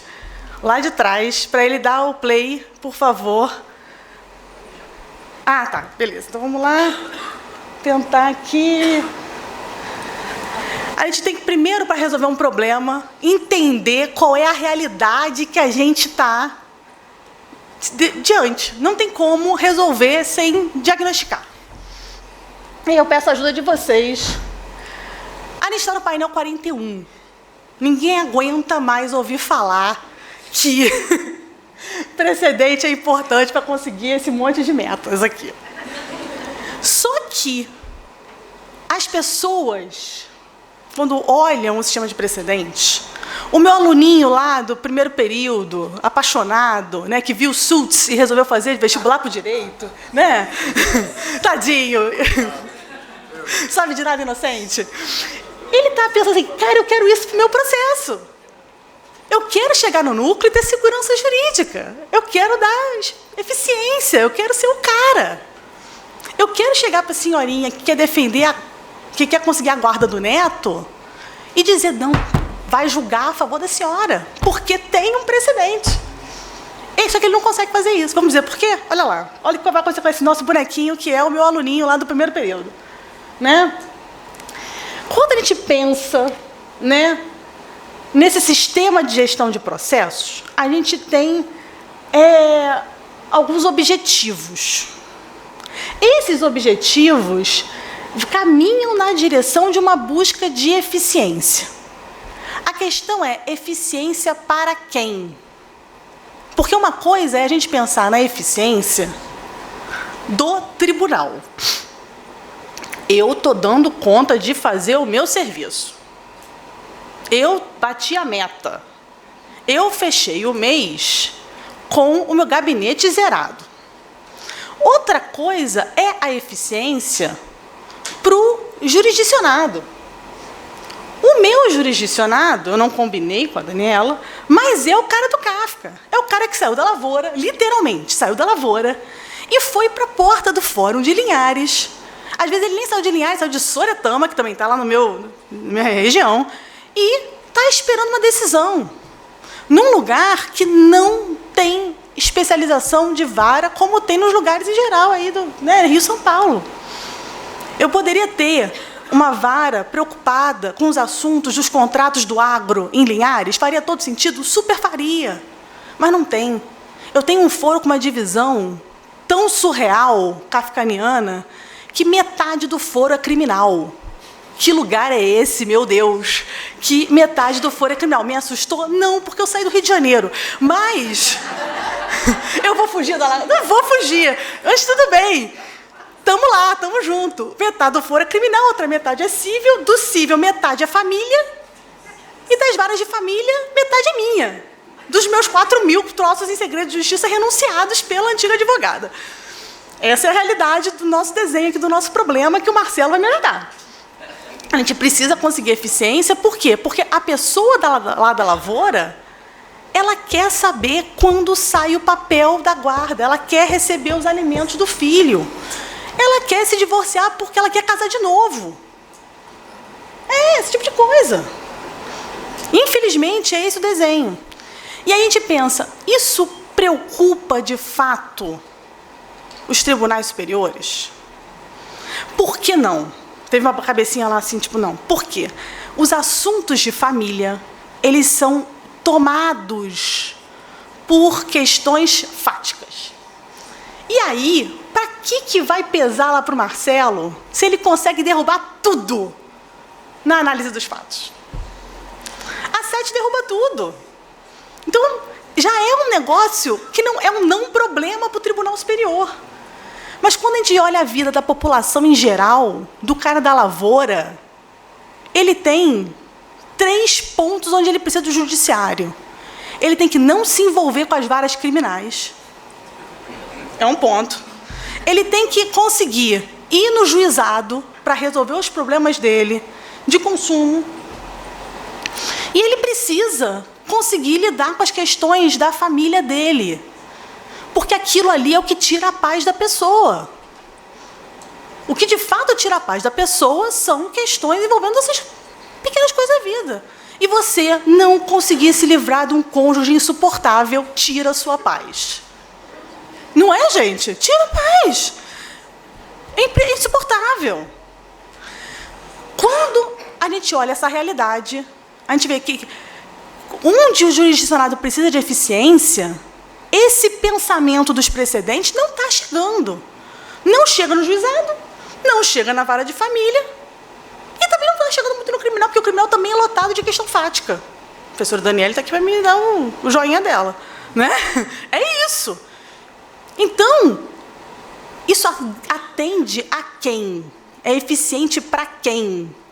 E o Estado de Direito tem que servir para quem? Esse é um ponto que a gente tem que chegar. Marcelo, você não está me trazendo solução. Eu sei, quem traz solução é o Marcelo. Eu, naquela divisão da maravilha antiga, eu só trago a problemática. Quem traz a solucionática é ele. Né?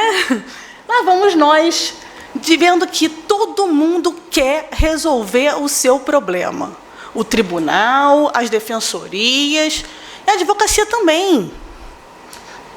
Só que a gente quer resolver o nosso problema porque a gente quer vender um serviço bom. A gente não gosta de ter um serviço ruim porque a gente tem uma concorrência absurda. Meu patrocinador master, Diamante Top das Galáxias, que sabe disso. Ele quer vender um serviço bom. Para pagar o patrocínio, claro, por favor. Né? Não vou ser eu lá de Linhares que vou conseguir fazer isso, então eu preciso de ti. Então, a gente precisa conseguir uma organização do serviço eficiente para todo mundo, não só lá no STJ. E isso passa por conseguir ensinar, e aí eu concordo perfeitamente que a gente precisa repensar a diretriz curricular nacional do curso de Direito. E essa diretriz curricular nacional do curso de Direito precisa fazer com que as pessoas, de fato, saibam fazer as coisas de modo concreto. Não adianta a gente cair na ilusão de que trocentas aulas teóricas e nada prático resolve. E a prática tem que ser uma prática, ao contrário dessa que a gente acaba se deparando na maioria dos núcleos, que lide com uma pluralidade de tipos de processo. O cara tem que saber fazer questões tributárias, o cara tem que saber lidar com recurso para o Tribunal Superior, o cara tem que conseguir mexer no sistema do processo eletrônico. E aí eu já deixo mais um pedido para o Marcelo.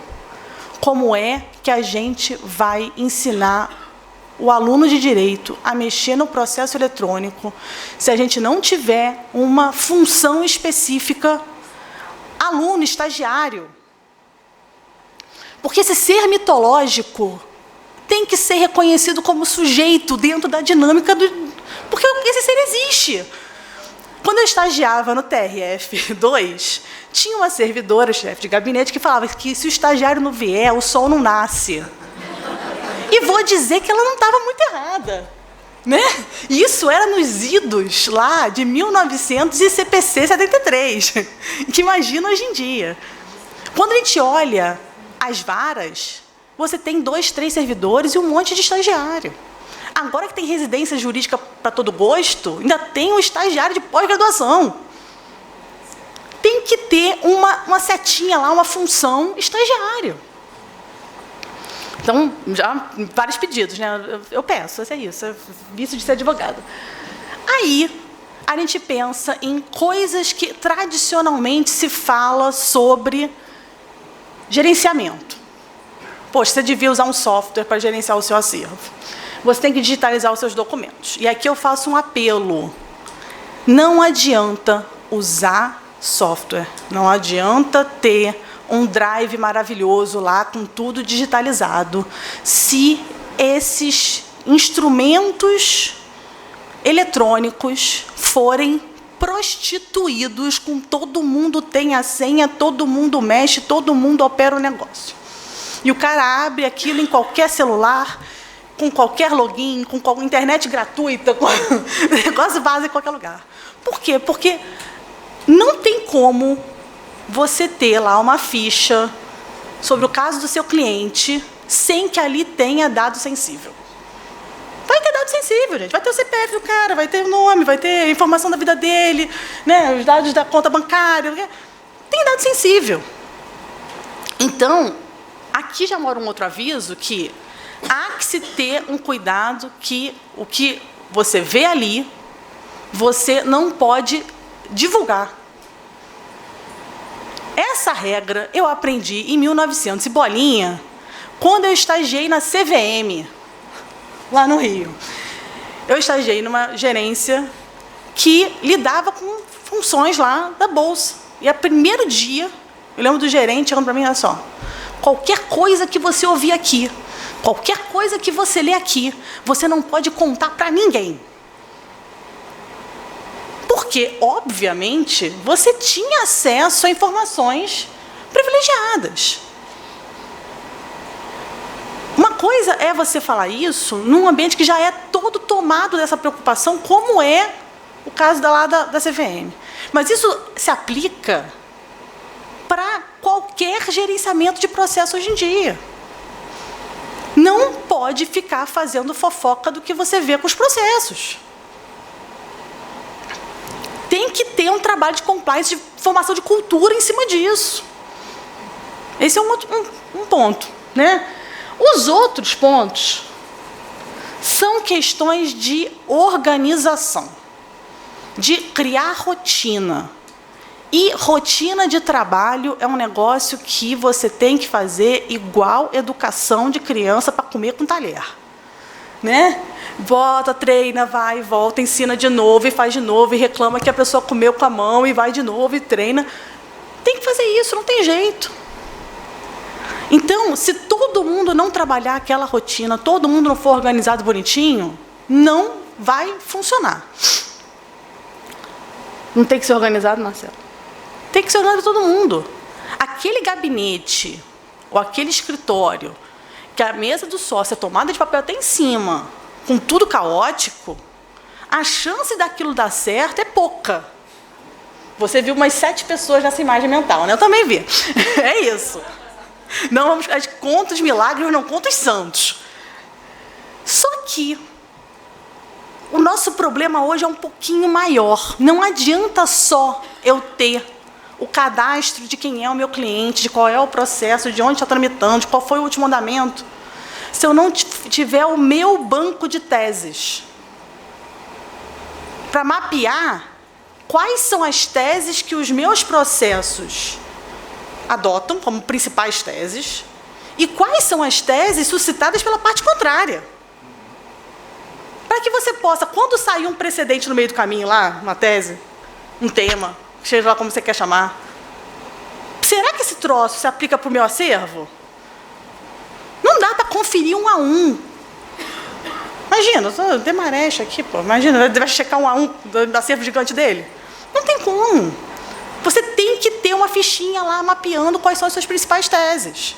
Ou seja, não adianta a gente reclamar que o judiciário não conhece os processos se nós mesmos não conhecemos os nossos processos. Sabe aquela reunião de escritório que se fazia à moda antiga, em que juntava todo mundo? Então, o que está acontecendo com o processo A? O que está acontecendo com o processo B? E que todo mundo sabia de cor todos os processos? Vocês estagiaram em escritório assim. Vocês lembram disso? Isso, de alguma maneira, também tem que acontecer com o que está constando lá no software. Para que quando tem um turnover na equipe, quando tem uma pessoa nova, quando alguém cobra as férias do outro, a pessoa saiba quais são as principais teses daquele processo. E até para que você possa ter uma IA sua que vai mapear lá quais são as teses em que eu estou tentando fazer a penhora do BPC para conseguir pagar os alimentos do menino lá super pobre. Essa tese não aparece em todos os processos, aparece em alguns processos específicos. Não adianta buscar pela classe do processo, tem que buscar pelas teses. Então, talvez esse aqui seja o meu principal recado. A gente tem que conhecer os nossos processos para poder reclamar que o tribunal não conhece os nossos processos. Passa um pouco por isso. Quando eu falo de conhecer os nossos processos, a gente tem que pensar até que ponto ainda vale a pena ter organização de escritório de advocacia em que uma pessoa só faz a inicial, a outra pessoa só faz contestação, a outra pessoa só faz apelação. Não funciona. Mas quantos colegas a gente sabe que trabalham assim? Um monte. Porque o cara que só faz contestação, ele não deixa o meio de campo feito para o cara seguinte. E o cara seguinte pega tanto volume, tanta coisa para fazer, que ele não tem tempo de recuperar o troço desde o começo. Então, essa organização de gerenciamento de equipe afeta o gerenciamento de processos do escritório. Então, cuidado com essa escorregada aí que tem um monte de gente que cai. Aí, né, eu penso, poxa, eu queria que meus processos pudessem ter os benefícios dos precedentes, mas eu não consigo ter o benefício nem de consultar jurisprudência, porque a bagaça está toda em segredo de justiça. Vocês me perdoem o discurso repetitivo, mas é que eu estou traumatizada. São 4.000 processos no começo, então eu estou aqui no trauma do negócio. Mas, assim, há que se pensar num mecanismo para fazer precedentes alcançar, de alguma forma, o que está em segredo de justiça. Aí, cadê? Foi. Eu tenho uma dificuldade de consulta. E aí eu pego lá, por exemplo, o termo família no banco da repercussão geral do STF. Família, tipo, palavrinha que era para aparecer aos quilos. Só aparece esses 5 aí. E nenhum é um caso que puxa a ideia, algo que nos leve a crer que teve um segredo de justiça. Eu tenho, por exemplo, bem de família, que não vai ser segredo de justiça. Então, eu tenho um mecanismo super bacana, maravilhoso. Marcelo tinha tudo lá encaminhado para mim, tudo bonitinho, tribunal... Mas essa forma de garantia de segurança jurídica não atinge esse ramo do direito quase por completo. E é um ramo do direito que atinge uma massa de gente absurda. Se você perguntar para a população em geral se elas queriam segurança jurídica nos assuntos de família, com certeza que sim. Para não ter dúvida. Mas, doutora, precisa fazer união estável no cartório? As pessoas estão na dúvida nisso até hoje. Não sabem, porque não tem segurança jurídica. Aí você olha o TJ de São Paulo, né? Quando você olha lá os IRDRs não admitidos, aparece um. Aqui, ó. Esse aqui vai admitir. Tem um link. Esse aqui, que era o segredo de justiça, não tá azul, né? Por quê? Porque não tem link. Se eu pudesse ver o IRDR que não foi admitido, isso poderia servir de parâmetro para mim? Poderia. Do mesmo modo como o de cima, serve de parâmetro também. Mas eu não tenho acesso ao inteiro teor do julgado. Olha o problema. Como é que eu ensino um moleque a ver isso se o que eu tenho para oferecer para ele são os processos de família, o troço da segredo de justiça, e aqui clica e não está fechado? É um problema.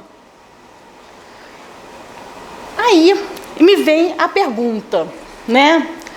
Se na discussão dos precedentes vinculantes eu tenho uma discussão que já não é mais uma discussão de fato, é uma discussão de direito, por que não, de alguma forma, anonimizar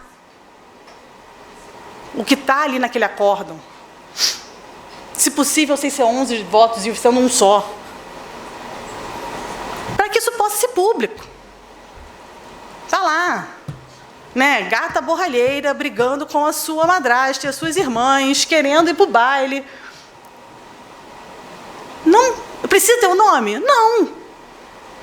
Pode ser filha 1, filha 2, né? A madrasta, o padrasto, a mãe, o filho mais velho, mais novo, ABC, Cássio Tissimevio. Ok, algo que anonimize. Para mim, o caminho passa por aí. eu trouxe solução? Não, eu trouxe problema para o Marcelo, eu vim aqui para isso. Né? E aí depois ele vai resolver, porque ele é o cara que resolve. E aí, cadê? Aqui. Esse aqui é a novidade do momento. Né? A história de padronizar as ementas. Se a gente conseguir anonimizar as ementas, eu não estou pedindo muita coisa. Se você anonimizar a ementa, já vai me ajudar muito, porque aí, pelo menos, ainda que eu não consiga ter acesso ao precedente vinculante, super bacana, eu consigo ter jurisprudência, pelo menos, que muitas vezes eu não consigo ter acesso. E aí eu deixo um pedido, incluir no manual uma ideia de que, no caso em exame, se faça uma anonimização de quem são as pessoas envolvidas ali. Porque quem está lendo a ementa não precisa saber se quem está ali é o Pinóquio, é a gata borralheira, é o Mickey. Não faz diferença quem são as pessoas que estão ali. Isso só faz diferença para o jornalista que quer postar no site de fofoca. Né? Para quem está procurando um exemplar da jurisprudência para citar na sua petição, dane-se quem é o cara que está do outro lado. Então, já que é assim, me ajuda a te ajudar, né? Incluir aqui a anonimização na ementa já ia ajudar muito, muito. Então, assim, a singela contribuição que eu tento fazer é esse pedido para o Marcelo, para eu tentar levar essa ideia de anonimizar a forma de escrever os acórdãos, a forma de escrever as ementas, para que isso possa ser um pouco mais público. Até porque é uma área do direito em que a pessoa física entra na internet e ela tenta entender o que vai acontecer. Porque ela quer saber se vai perder ou não a guarda do filho. Ela quer saber ou não se o filho vai receber pensão. Se vai conseguir se divorciar ou não. Né? Se vai ter que dividir aquela casa que comprou lá no terreno. E como é que vai fazer com a casa que construiu no terreno da sogra? Não façam isso nunca, jamais, em tempo algum. Regra 1 da vida, não construir no terreno da sogra. São poucas sugestões na vida. Não construir no terreno da sogra é uma delas.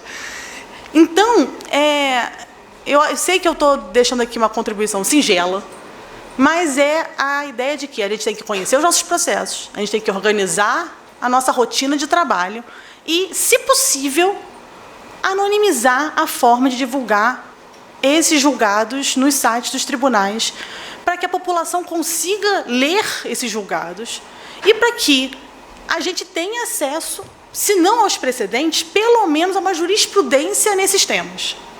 Essa é a minha pequena contribuição. Agradeço imensamente a todos vocês, aos meus companheiros de painel, e espero que a gente tenha uma jornada maravilhosa no próximo dia também, que todo mundo continue aqui até amanhã.